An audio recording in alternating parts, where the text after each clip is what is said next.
nta muntu n'umwe yabujijwe kugurisha inzu yiwe mu gihe iyo nzu ifise impapuro ziyiranga.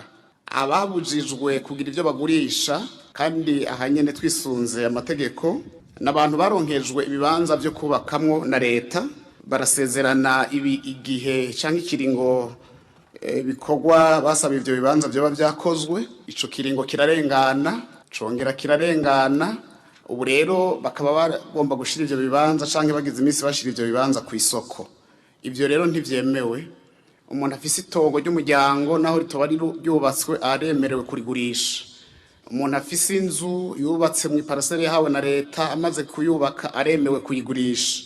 Ariko umuntu yahawe ikibanza ntacubakemwo uyo ntivyokunda ko tumwemerera ko abigurisha kuko amategeko natwe ntabiturekurira. Igihe uwari we wese asavye ikibanza mu byo leta iba yatunganije, hariho amasezerano atera kw'igikumu.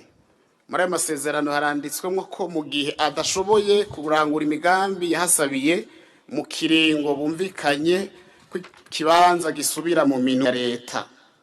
Ico rero tugize iminsi tubona nuko kitanasanzwe mbere ningene abantu bashobora kuba bafise n'impapuro zijya twita titre kuma parcelle canke ibibanza bahawe na leta atana kimwe barahakorera.